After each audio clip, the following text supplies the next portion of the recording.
En esta nueva emisión de Generación Digital, saludamos a nuestros oyentes. Hoy estamos con ustedes Natalia Gaviria, profesora de la Facultad de Ingeniería. Y Alejandro Pimienta, profesor del Instituto de Estudios Regionales. Quien les habla es Freddy Duitama, profesor de la Facultad de Ingeniería. Hoy tenemos un tema que es de mucha actualidad, aunque aparentemente muy lejano para todos nosotros. Vamos a hablar del fracking. El tema es muy vigente por muchas razones, pues en el momento en que grabamos este podcast, el precio del petróleo sube cada día, ¿sí? Además, con el nuevo gobierno que inicia el 7 de agosto, se ha planteado toda una discusión sobre la transformación energética y uno de los temas es si el país le sigue apostando al petróleo y de qué manera, e incluso si el fracking es una posibilidad. Por supuesto, lo primero es hablar un poco de qué es el fracking y después de sus implicaciones. Y hoy tenemos como invitado al profesor Juan Camilo Villegas. Juan Camilo es ingeniero ambiental de la Escuela de Ingeniería de Antioquia. Tiene una maestría en bosques y conservación ambiental de la Universidad Nacional. Tiene un doctorado en recursos naturales de la Universidad de Arizona y fue investigador postdoctoral de la misma Universidad de Arizona en el área de teleconexiones ecoclimáticas. Actualmente, además de ser profesor de la Escuela Ambiental de la Facultad de Ingeniería, es coordinador del Grupo de Investigación en Ecología Aplicada. Un saludo, Juan Camilo. Freddy, muchas gracias, y a Natalia y Alejandro, muchas gracias por la invitación. Juan Camilo, muchísimas gracias por aceptar la invitación. Pues la verdad es que este es un tema, como dijo Freddy, que es de una actualidad y de una relevancia para el país que creo que merece que le abramos un espacio en este podcast. Y creemos pues que tu punto de vista no puede ser bien interesante. Pero como decía Freddy, empecemos por el principio y contanos en palabras pues como para que entendamos todos de qué se trata el fracking. Listo, bueno, muchas gracias. A ver, el fracking es una manera de nombrar una técnica para explotar hidrocarburos. Hidrocarburos son petróleo, digamos, o algunos compuestos parecidos al petróleo y gas natural. Solo que es una técnica, digamos, no convencional. La manera convencional de explotar petróleo es abriendo un pozo en el que simplemente uno hace, cava un hueco, digamos, en la tierra hasta llegar al yacimiento y simplemente se bombea el petróleo hacia afuera. Este es el petróleo convencional que conocemos y cuyas reservas están cada vez más limitadas. Entonces, cuando es difícil explotar este petróleo que está, digamos, disponible para bombearlo fácilmente hacia la superficie, toca empezar a recurrir a técnicas distintas para explotar petróleo que no está tan fácilmente disponible para ser bombeado. ¿Por qué? Porque estos yacimientos no convencionales, que son los que se explotan a través de la técnica del fracking o fracturamiento hidráulico, son petróleo y gas que está, digamos, metido dentro de las rocas, dentro de los poros de las rocas. No está libre, no es fácilmente bombeable, sino que está metido dentro de los poros de un tipo de roca particular que se llaman esquistos, que tienen unos poros ahí que son capaces de almacenar estos hidrocarburos. Entonces, lo que hay que hacer para poder acceder a este recurso y además extraerlo es lo que se llama fracturamiento hidráulico, que es el fracking. ¿En qué consiste el fracturamiento hidráulico? Consiste básicamente en lo siguiente: entrar un tubo muy profundo hasta donde está el depósito, digamos, de petróleo allá en los esquistos, muy profundo, de manera vertical, y luego, cuando se llega a la profundidad deseada, que pueden ser decenas de kilómetros por debajo de la superficie o varios kilómetros por debajo de la superficie, entonces ese tubo hace un giro, o ese taladro hace un giro y abre un hueco horizontal, digamos, paralelo a la superficie.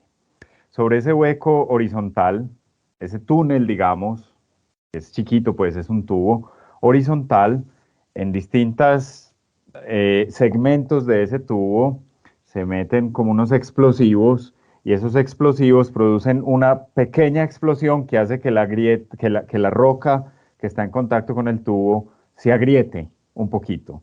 Eso es como para medio romper la roca que contiene el petróleo. Una vez la roca está agrietada por ese mismo ducto, digamos, se inyecta a mucha presión una mezcla fluida que generalmente contiene agua, un tipo de arena particular que es muy abrasiva y algunos químicos que son parte importante del debate porque son súper contaminantes y tóxicos.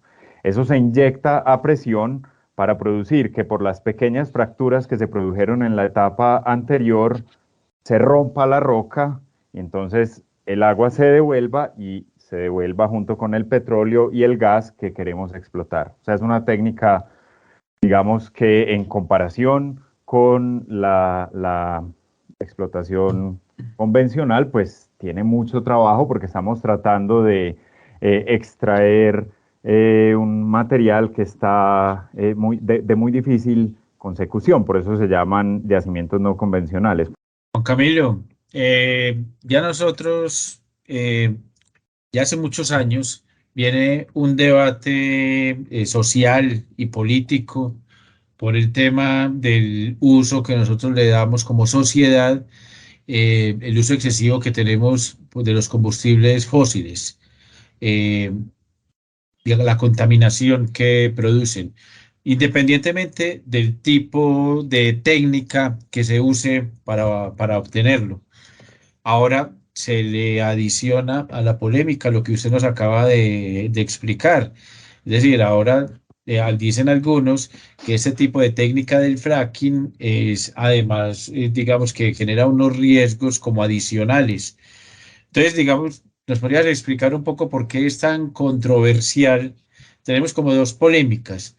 Una asociada, bueno, vamos a seguir utilizando entonces tanto petróleo, hidrocarburos, ¿hasta cuándo? Bueno, digamos que eso ya es un debate, pero centrémonos en la técnica. ¿Por qué es tan controversial? ¿Cuáles son los daños asociados a eso? Hay gente que dice que eso puede causar hasta terremotos, otros dicen que hay daños ambientales, que contamina. Contanos más de eso, por favor. Listo, Alejandro. Pues sí, según la introducción de tu pregunta, pues claramente la pregunta más fundamental que la humanidad tiene que hacerse es cómo vamos a hacer la transición de la dependencia de los combustibles fósiles hacia otras formas de energía y creo yo que más fundamental que eso es cómo usamos la energía los seres humanos. Pero eso es tema de otro podcast que si quieren lo hacemos. Vamos a responder a tu pregunta. Entonces, digamos, la humanidad en este momento tiene una necesidad de combustibles fósiles y porque seguimos dependiendo económica y energéticamente, digamos, de los combustibles fósiles y ahí es donde aparecen las técnicas no convencionales para explotar yacimientos no convencionales. Tampoco es nueva, pues, ¿cierto? Este fracturamiento hidráulico se viene haciendo desde hace varias décadas. Pero el debate principalmente está centrado en términos de los impactos en lo siguiente. Como dijimos hace un momentico en la descripción, pues fíjense como la cantidad de partes que tiene este procedimiento, ¿cierto? Usted primero tiene que abrir un pozo muy profundo que pasa por donde hay yacimientos de aguas subterráneas o lo que se llaman acuíferos, formaciones acuíferas, donde hay los principales depósitos de agua dulce del mundo, tiene que atravesar por donde están ellos, seguir hacia abajo, luego dar una curva, luego hacer una explosión para crear pequeñas fisuras, luego inyectar, o sea, hay un montón de partes. En términos prácticos de la implementación de la técnica, dentro de todas esas partes, y ahí empezamos a hablar de los primeros impactos, cuando usted tiene que unir un montón de piezas de tubería, luego inyectar concreto que salga alrededor de la tubería para hacer protecciones, en fin, muchas partes, en un ambiente que es difícilmente controlable, que es el subsuelo. Uno no puede meterse ahí a mover los tubos y a mover el concreto, sino que le toca confiar en la tecnología que tiene desde la superficie. Pues es muy probable que algo falle. Y eso es precisamente lo que ha pasado en muchas partes del mundo donde la técnica de fracturamiento hidráulico ha sido cuestionada, ¿cierto? Y es que a lo mejor hay una unión que no queda perfectamente hecha, entonces cuando usted inyecta esa agua con arena y unas sustancias químicas que son muy contaminantes, es muy probable y muy común además que haya fugas de estos contaminantes que vayan y contaminen los acuíferos, y contaminar un acuífero es muy delicado ambientalmente porque es casi imposible descontaminar, por ejemplo, un acuífero confinado, donde el agua no tiene contacto con la atmósfera y su tiempo de residencia es de 10.000 años, por ejemplo. Si esa agua se contamina, va a quedar contaminada por lo menos 10.000 años y va a quedar no accesible para el uso de los seres humanos. Ahí es donde está como la discusión que uno oye permanentemente entre agua o petróleo en términos de fracking. No es que el fracking necesariamente intencionalmente contamine esta agua, pero es muy probable que ocurran fugas que contaminan el agua. Sí hay contaminación de agua, porque entonces en otra de las partes que describimos ahorita, pues la técnica se llama fracturamiento hidráulico. Hidráulico es porque tiene agua y usa grandes cantidades de agua, usa mucha agua que está mezclada con, como decíamos, unas sustancias químicas que pueden ser muy contaminantes, que pueden ser perjudiciales para la salud humana. Y esa agua, aunque según, digamos, la lógica teórica de la técnica se puede recuperar toda, es probable que haya fugas nuevamente y entonces se contamine el suelo. Otro de los principios básicos de la técnica, como lo describíamos, es que hay que crear pequeñas explosiones para fisurar las rocas. Eso en términos geológicos se llama un microsismo. Y esos sismos, dependiendo del material que usted tenga por encima de la roca, pueden transmitirse como ondas hacia la superficie y ser sismos en la superficie. Entonces, cada vez que ellos, por allá en profundidad, hacen una de estas explosiones para fracturar la roca, esa explosión, sus ondas, se transmiten en todas las direcciones hacia las superficies, y dependiendo de dónde esté uno, esa onda, digamos, se puede ir expandiendo o se puede disipar. Entonces, por eso ocurren sismos. Y lejos del sitio de explotación, porque como decíamos, el pozo principal, ¿cierto? El hueco, digamos, principal está en un sitio, pero se extiende varios kilómetros horizontalmente por debajo de la superficie. Entonces yo puedo, aquí en la superficie, vivir a 100 kilómetros de donde está el pozo, pero estar exactamente encima de donde fracturaron la roca y sentir un sismo. Otro problema, digamos, del fracking asociado con ese gran problema de las emisiones de gases de efecto invernadero es que no solamente se usa para extraer gas y petróleo o hidrocarburos parecidos a petróleo, sino que luego se van a quemar y convertirse en gases de efecto invernadero en la atmósfera, sino que en este proceso de taladrar la superficie, crear los túneles, hacer las explosiones, hacer la inyección hidráulica, se escapa mucho gas metano que no es atrapado por la explotación directamente y sale nuevamente a la atmósfera. Y es particularmente gas metano el que se escapa, digamos, como un subproducto no controlado del fracking. El metano es varias decenas de veces más poderoso gas de efecto invernadero que el dióxido de carbono. Entonces, cuando se quema el petróleo o los hidrocarburos, el subproducto es dióxido de carbono. Pero cuando se deja escapar metano a la atmósfera, estamos produciendo un impacto en el clima mucho más grande que el impacto de quemar el gas o el petróleo que estamos intentando explotar en el yacimiento.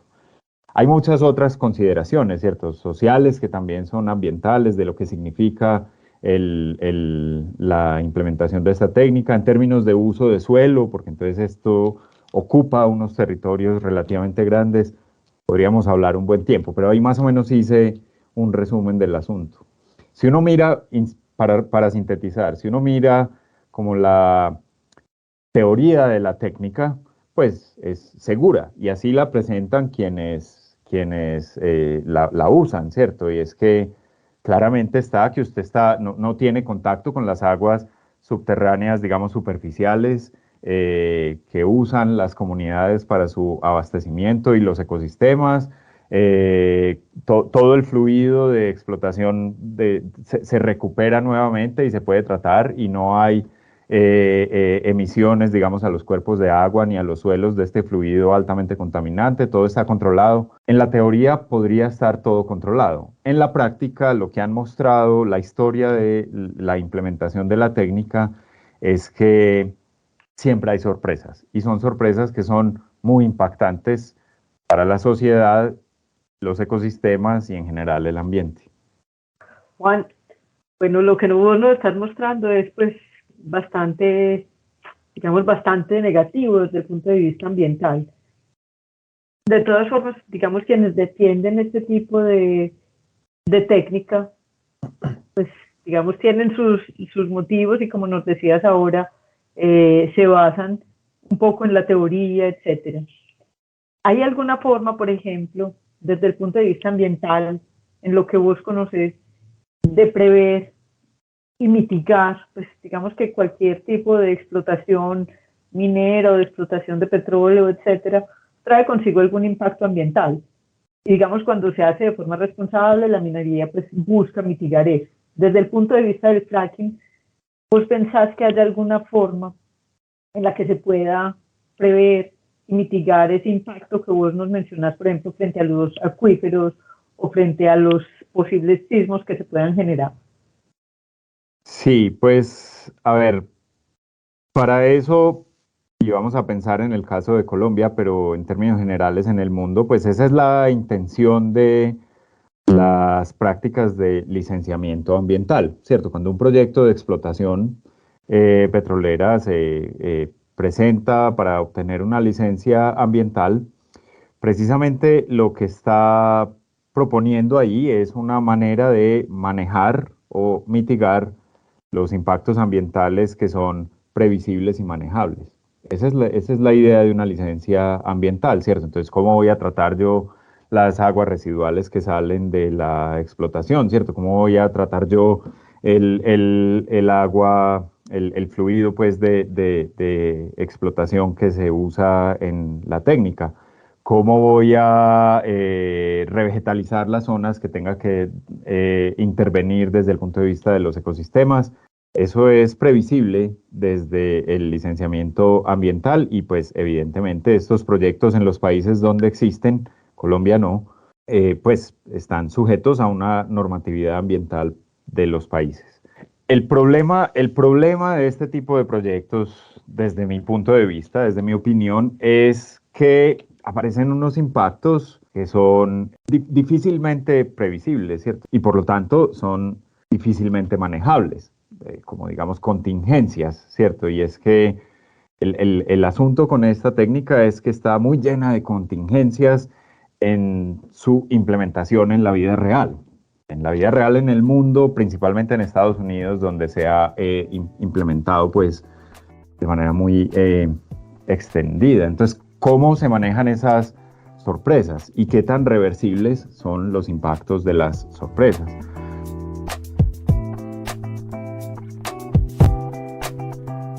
Con una implementación segura técnicamente, con el mayor rigor en el cumplimiento técnico de la implementación, probablemente se puede mejorar la capacidad de mitigar los impactos ambientales de la explotación, o sea, del área específica donde se está implementando la técnica para explotar los hidrocarburos no convencionales.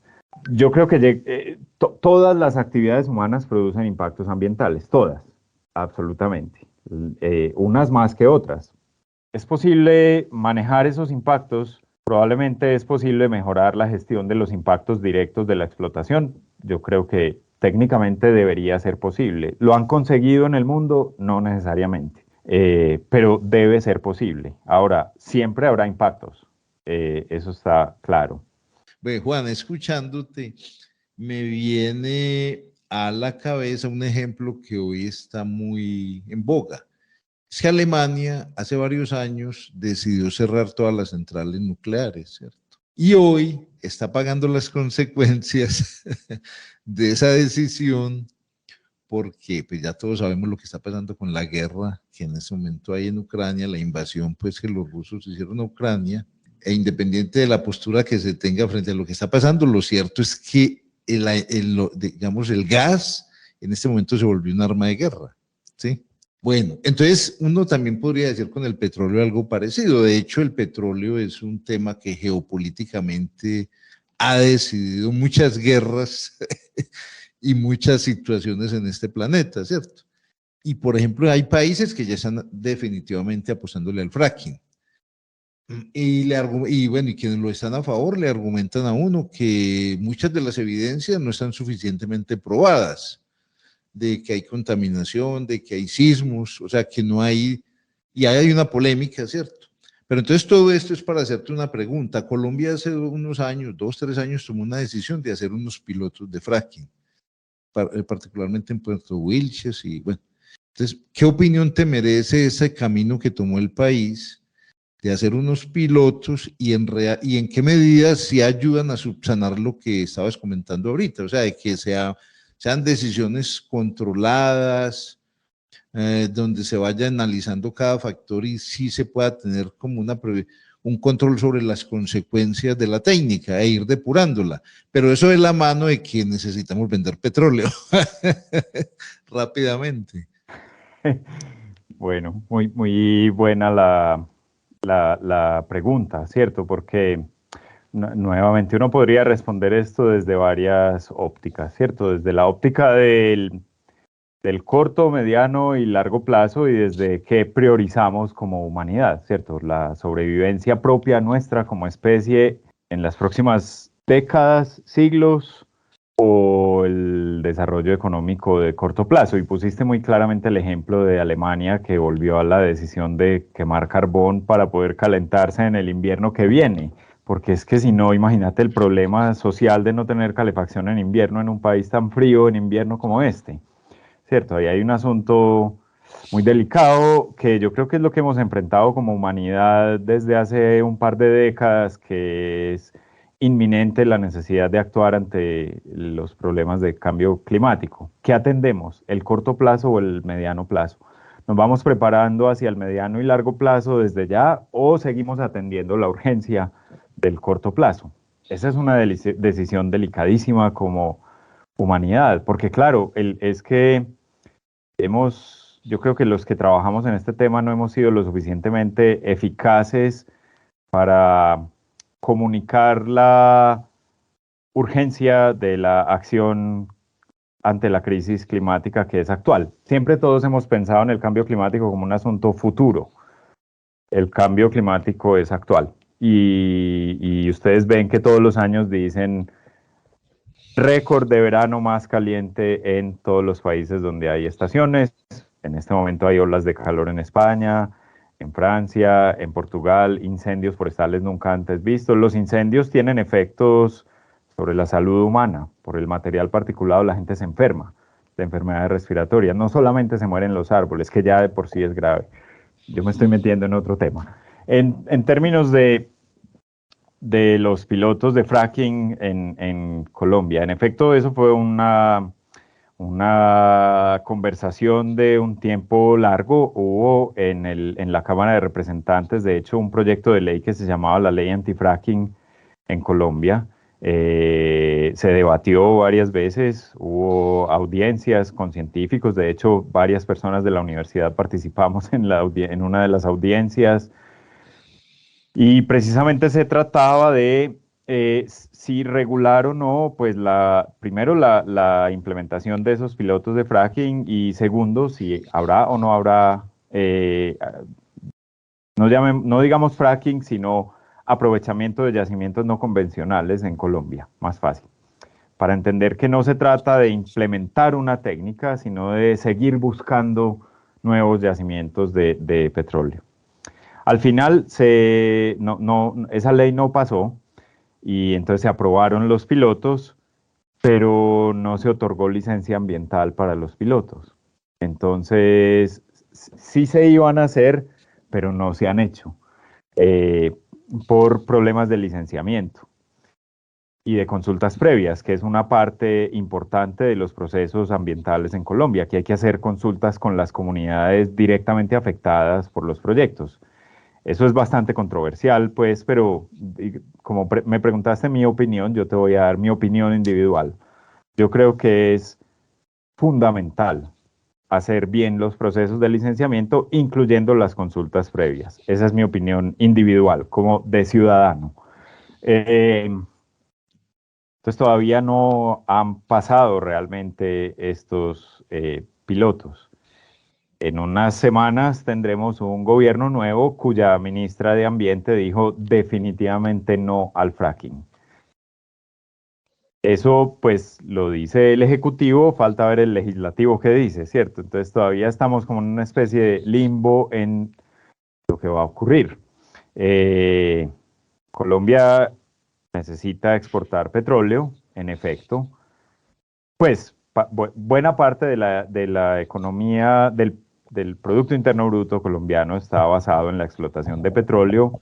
Eso es una renta de, digamos, mediano plazo o corto plazo en el futuro. Entonces hay que intentar empezar a diversificar. Es mi opinión de ciudadano.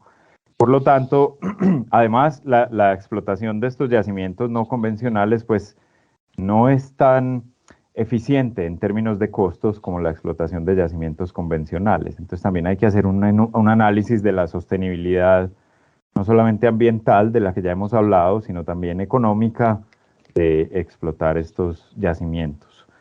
¿Qué hacer en Colombia? Pues yo como ciudadano, como estudioso del tema ambiental y que a diferencia de lo que dijiste, pues conozco un poco la literatura científica sobre los impactos de esta implementación en otros sitios. Yo creo que los impactos están claramente definidos. ¿Dónde ocurren? ¿Cómo ocurren? ¿En qué etapas del proceso ocurren?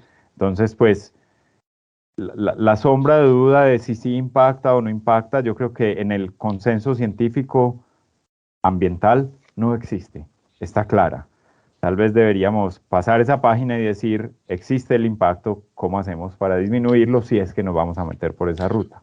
Yo creo que aquí hay un debate de fondo muy fuerte y es un debate, yo creo que es geopolítico, porque están en contraposición una agenda que es una agenda ambiental y donde hay una argumentación, por supuesto, política y también científica, donde están puestos pues unos temas donde se demuestra que hay unos temas de unos aditivos tóxicos en esta técnica, todo el tema que nos acaba de explicar Juan Camilo, del tema pues de este asunto del uso de los combustibles fósiles, de la contaminación del aire, de los acuíferos, de la posible actividad sísmica, etcétera. Y se le antepone otro tema que es más económico, que tiene que ver por un lado, con la independencia energética, por supuesto, y la guerra de Ucrania sí que nos ha puesto de nuevo en primer plano este asunto de las repercusiones positivas sobre la economía. Por ejemplo, ahorita estamos viendo, y no solamente sobre la economía de los países, sino sobre la economía de las personas también, que es el caso, por ejemplo, en Estados Unidos. En Estados Unidos, a diferencia de Colombia, tengo entendido que las personas tienen derecho sobre el subsuelo. Entonces, cuando se practica el fracking, las personas reciben dinero, los propietarios de la tierra reciben una renta y por eso a la gente le gusta que hagan fracking porque de pronto van a recibir una plata, aunque este presidente Biden también ha anunciado desde el año anterior que por lo menos en tierras federales se va a acabar el fracking, pero una cosa, por supuesto, hay tanto en Estados Unidos como en Colombia, una cosa es anunciarlo desde el Ejecutivo y otra cosa es hacerlo frente al lobby que pueden hacer las diferentes pues, empresas y lo que pase pues, en el legislativo. Entonces hay una tensión grande. Yo no sé si Camilo tiene pues un poco alguna experiencia significativa, sea por positiva o por negativa, de cómo se ha venido dando el debate en otros países del mundo, de algo que nos pueda referenciar frente a lo que va a pasar aquí o lo que en los próximos meses va a venir para Colombia. Pues yo creo que Pues yo creo que lo resumiste muy bien en la pregunta, y yo más bien creo que estaría de acuerdo con tu contexto, y es que el asunto de la discusión política alrededor del uso de combustibles fósiles en términos generales, digamos, y por lo tanto su extracción del subsuelo, pues tiene un componente político y económico muy fuerte en el que intervienen, digamos, no solamente el conocimiento científico de lado y lado, sino otro tipo de intereses. Y cuando yo digo otro tipo de intereses, pues no necesariamente estoy pensando en fuerzas oscuras, son intereses legítimos, ¿cierto? Son en muchos casos, pues, producir beneficios económicos a una sociedad está bien, porque eso se va a invertir en salud, en educación, en infraestructura. Entonces hay una serie de tensiones que finalmente terminarán resolviendo por quien tenga el mayor poder de convencimiento. Y también las intenciones de quienes toman las decisiones en el instante en el que se toman las decisiones y pues las presiones de la sociedad. Entonces, todo este contexto para precisamente decir que, por ejemplo, en Colombia, pues digamos, en esta administración de la que estamos saliendo, pues hubo un impulso del Ejecutivo a que estos procesos se adelantaran, al igual que en la administración que salió de Estados Unidos hace un par de años, pues hubo un impulso muy fuerte del Ejecutivo a que si sucediera esta explotación.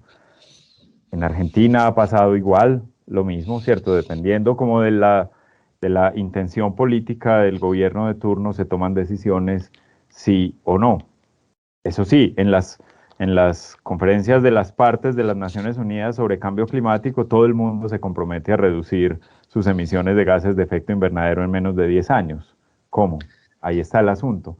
Bueno, Juan Camilo, seguramente que podemos seguir conversando sobre este tema y no se agotarán las preguntas ni los aspectos a analizar, pero creo que ya hemos cumplido, pues, como un primer objetivo de por lo menos dejar claro entre nuestros oyentes qué es el fracking y cuáles son los problemas o los retos fundamentales que tiene que enfrentar este tipo de tecnología, y cómo, pues, con la ingeniería, que esa es nuestra labor y ese es nuestro trabajo, pues, se podrían encontrar soluciones a muchas de esas limitaciones, pero media también, digamos, aspectos políticos y económicos que muchas veces predominan sobre las decisiones de corte técnico, y de allí la importancia de que todos nuestros oyentes, pues, sepan del tema, porque finalmente cualquier decisión que se tome en este campo trasciende lo técnico, va a afectar nuestras vidas en todos los sentidos. Cuando hablabas del agua, de las posibles radiaciones, de los efectos sísmicos, pues por supuesto que